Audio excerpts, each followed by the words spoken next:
Back in episode 141, I played and reviewed a game that I'd never played before starting this channel in Hardball III. Hardball III was a slightly confusing title by name, as on the Genesis there was no Hardball II. The series just skipped that edition and went straight from 1 to 3.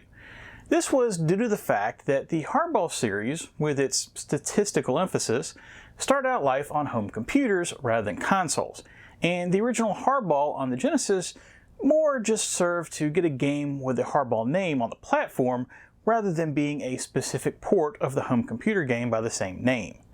But when Hardball sold decently, Accolade decided to port Hardball III directly to both the Genesis and later the Super Nintendo.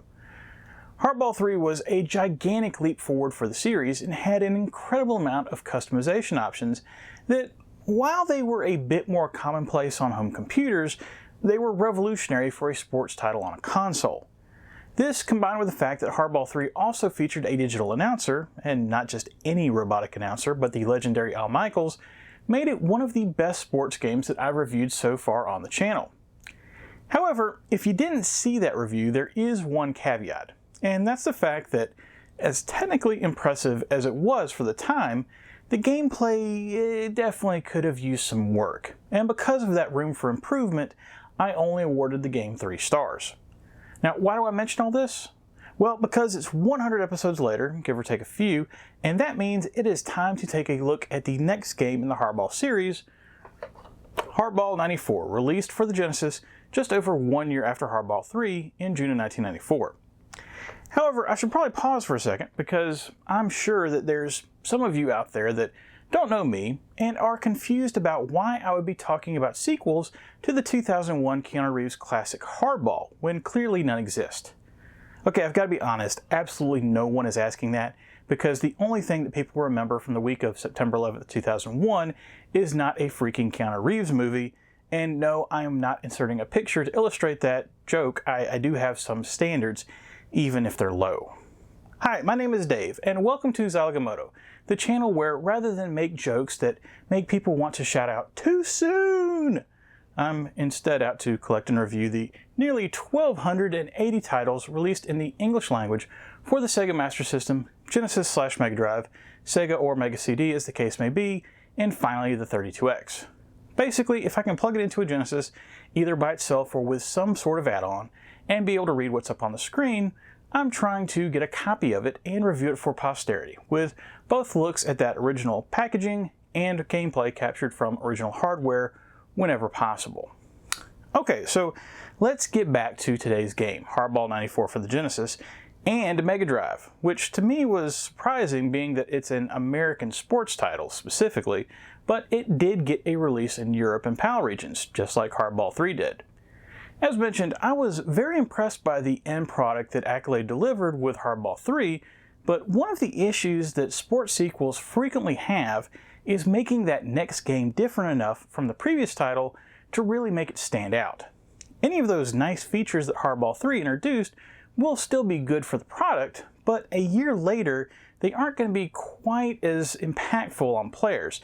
So I'm really curious to see what Accolade was able to improve upon here, and of course make sure that certain features weren't removed in a possible downgrade. Well, we'll get into all that and play some ball, but first, a look at the non-cardboard box release, a first for the series. And here's my copy of Hardball 94 for the Genesis. This copy is in pretty solid shape. Not perfect, as there are a few surface scratches here and there, but the inner cover is fully intact with no sun bleaching or water damage, and on these Accolade clamshells there is no hang tab to concern yourself with. Like most sports titles from the era, there's no special value to Hardball 94, and copies of the game can be found relatively easily and cheaply, with complete copies routinely selling for between $5 and $10. And it'll probably be in the bargain bins if you happen to be looking for it at a convention or maybe your local retro game store. As far as the front cover goes, I think this is pretty decent. Not the best, but it also could have been a lot worse. It's not actual artwork like Hardball and Hardball 3, but instead just a bare white background and a small inset picture showing what looks like Wade Boggs putting bat on ball at Fenway. All actual MLB team logos have been airbrushed out, as the game does not have a MLB license, more on that in a bit, but the mustache and the red stirrups on the socks are a dead giveaway. The colorful logo stands out on the white background, and there's not too much overlap, although I think they really could have repositioned that Accolade Sport logo at the top and given everything more room. The big takeaway from the front cover is down at the bottom, where even though the game doesn't have a MLB license, it does have a MLBPA license, meaning that now we have actual players' names and pictures for everyone in the game, which is definitely a nice improvement from Hardball III, which, while it featured real player stats, instead just had generic player names and pictures. Again, I'll go over this in more detail in the review, but it makes sense that Accolade would want to make sure people knew about what was probably this edition's biggest upgrade from the previous title. I mentioned earlier that Hardball 94 got a release in Europe as well as the United States, and that version got a slightly different front cover, shown here for a comparison. Due to not having the Genesis branding on the spine, Accolade had more room to work with, and because of that, we've got a larger shot of Boggs, and if you look closely, you can see that they didn't do quite as good a job at airbrushing the socks off the front of his jersey. I definitely prefer this version of the cover, but again, a lot of these covers got somewhat hamstrung due to losing cover real estate to the Genesis branding on the side. Flipping over the back, and the rear cover does a solid job of selling the game, emphasizing the game's newfound player licensing. The bullet points are all useful as well, and for new players of the series, you'll probably see those features and be somewhat impressed. But if you look closely, most of these features were things that already existed in Hardball 3. Not saying they shouldn't mention them, because of course they're the main selling points of the game, but if you're really looking for what separates this game from the previous release, there's just not that much to go on here. Also, while the screenshots are of good quality, 2 of the 4 show more of the game's stat screens, and unless you just really go wild for spreadsheets, that's probably not the best way to sell a console game. Opening up the package, and the manual and cartridge are in good shape, and the manual specifically is a thick boy, fully explaining all the game's options, and in this case, I think it's a good thing that Accolade included all of this, because like Hardball 3, there's some pretty in-depth customization that can go on in the game, along with some slightly more advanced gameplay, and it's definitely helpful, especially for new players, to have all that documented. Okay, that's the package. Let's hit the diamond and see how the game was able to evolve from 1993 to 1994. Throughout the history of video games, one constant is that sometimes compromises have to be made to get a game out the door. One of the most common ways this rears its head in more modern times is when originally planned content has to get cut from a game, because either the original development ideas were just too ambitious, or there simply wasn't time to get everything done before certain deadlines were hit. Just recently, this occurred in the game Five Nights at Freddy's Security Breach, where there was so much cut content that modders are attempting to release a mod called The Remains, which is supposed to restore all of the various missions and other things that were removed from the game before release. And yes, I'm willing to bet that exactly none of you out there ever expected the Five Nights at Freddy's series to get mentioned on the channel. Security Breach held up relatively well even with that content cut out, but for a more dramatic example of this, there's always Star Wars Knights of the Old Republic 2 or Vampire the Masquerade Bloodlines, 2 games that were clearly released in an incomplete state just to meet publisher-imposed deadlines and release dates. Thankfully, over the years, fans have been able to release patches for the games that restore much of the original planned content and fix many bugs that weren't already taken care of by official patches. And this is especially true in the case of Bloodlines, where there's so many new options for characters and items that it almost feels like a new game in places.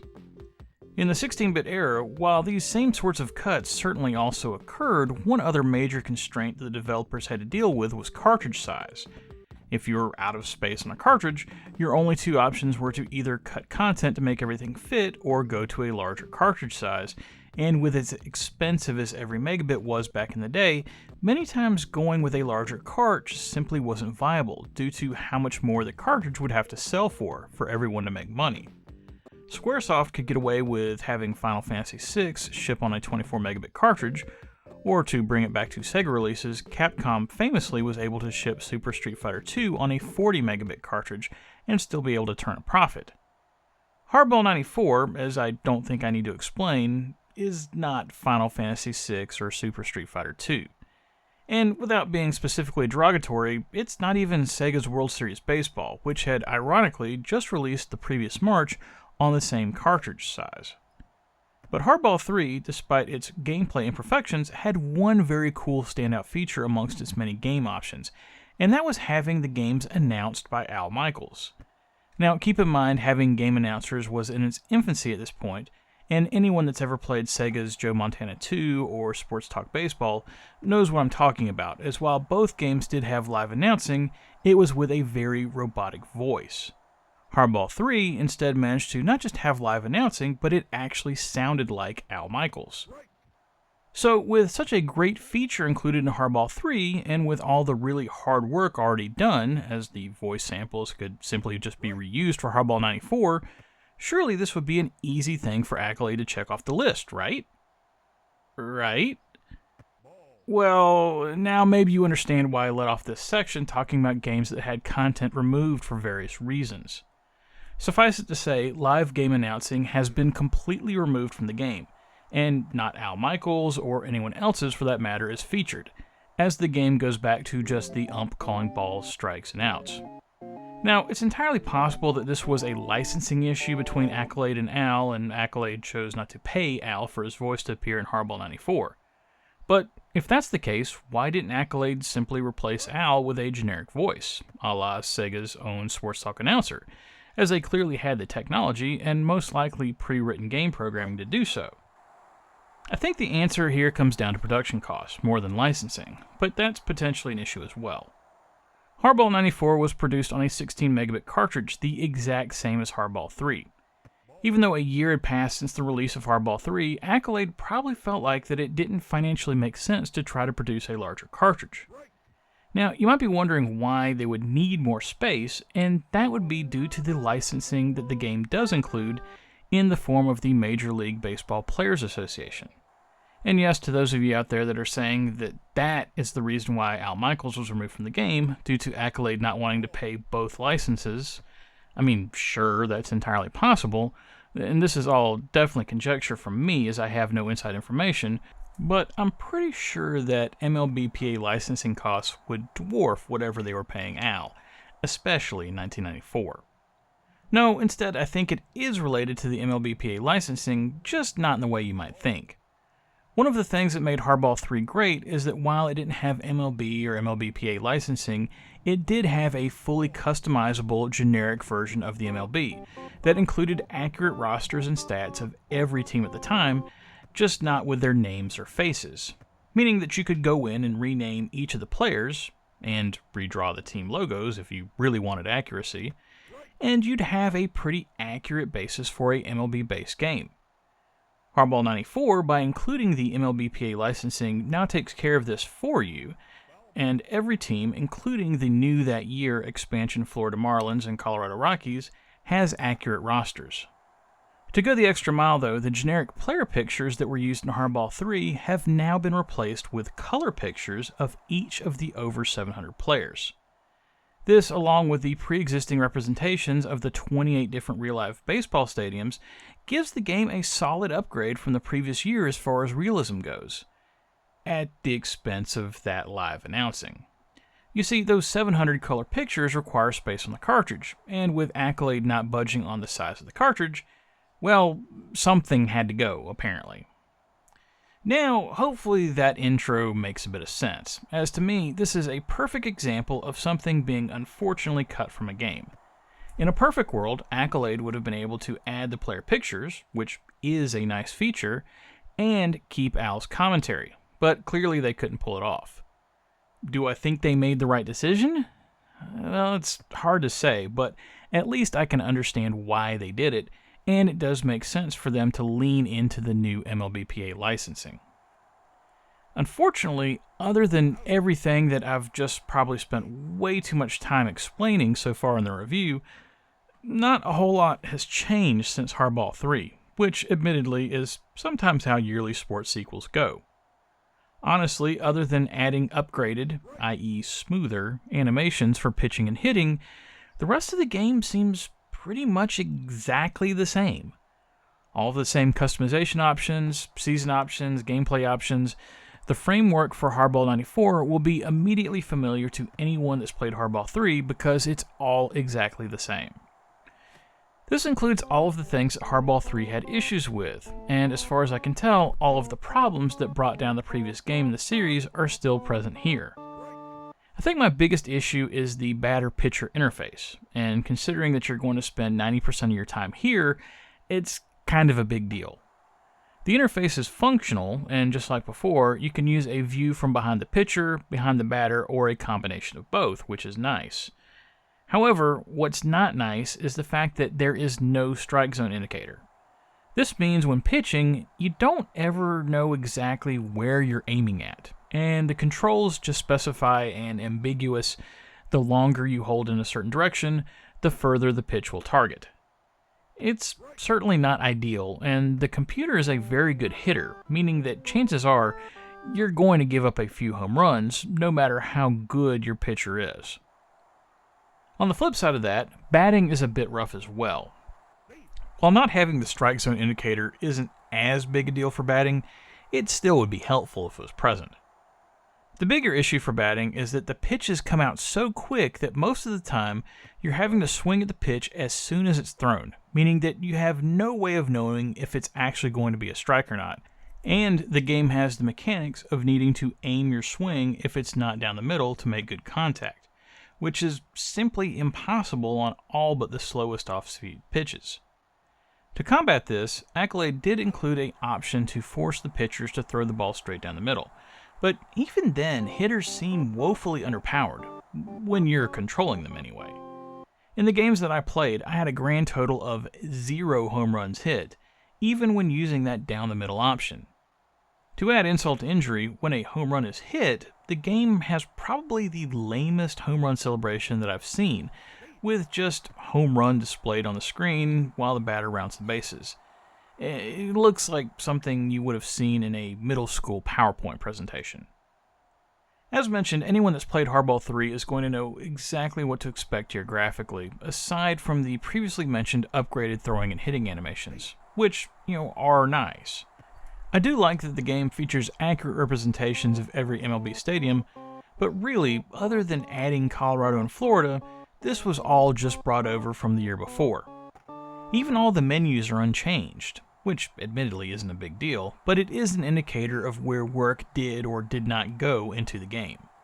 On the whole, I would say it doesn't look quite as good as World Series Baseball when it's in action, but it does have those player pictures. Just don't expect accurate skin tones when they're at bat. I've already discussed the removal of the in-game commentary, and what we're left with from a sound perspective is still a fully functional game. It's just not nearly as interesting. There's decent background music for the menus, and if you want, you can have it in-game as well. I'm just not sure why. The preferred option is to have the game's sound effects play, which includes not just calls from the umpire, but also the occasional organ music and dynamic crowd noise based on what's going on in the game. It's all fine, it's just simply not as good as it was before. But I must say, having Take Me Out to the Ballgame play in the 7th inning stretch is a nice touch. It's hard for me to review Hardball 94 and think of it as anything but a disappointment. Hardball 3 was impressive even with its flaws just due to how customizable it was and the revolutionary commentary, which was better than what Sega had provided with Sports Talk Baseball. Unfortunately, in the time between Hardball 3 and Hardball 94, Sega released the first game in the World Series Baseball series, and Accolade really needed to up their game to compete. Instead, what we got was more or less the same game again, just now with MLBPA licensing and no commentary, with the same mediocre gameplay. Due to that, I'm giving Hardball 94 just 2 stars. If you really loved the previous game, I could see wanting to upgrade to this, but for everyone else, there was simply a better baseball game already available on the market. Okay, and that's it for Hardball 94. I hate that I'm disappointed in this game, with as impressed as I was with Hardball 3, but considering that it's an Accolade release and it's a sports game, maybe I shouldn't be so surprised. In fact, I probably should just be happy that Hardball 3 exists at all, considering it came from the same company that released Pele. I'm still a bit apprehensive about reviewing Pele 2, but that's a problem for another day. It can't be any worse than trying to watch the U.S. men's national team play, though, right? All right? Next time on Zilog and Moto, we've got yet another Master System game invading the schedule. Now, normally I try to break them up a bit more, but I'm also trying to make up for not reviewing this game when I was originally supposed to about 25 episodes or so ago.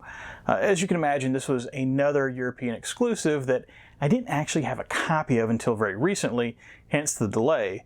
And I've got to be honest, based on what I've heard about the game in the meantime, it's not exactly promising. But just like with every other game on the channel, I'm going to give it a fair shake, and hopefully it plays better than its Genesis sibling. Or its 2600 sibling. We shall see. Well, that's it for Zilog and Moto episode 245. If you liked what you saw here and want to see more, please think about liking and subscribing if you're so inclined, as it will help other people see these videos. But most importantly, whatever you like to play, have fun, and be excellent to each other. Later.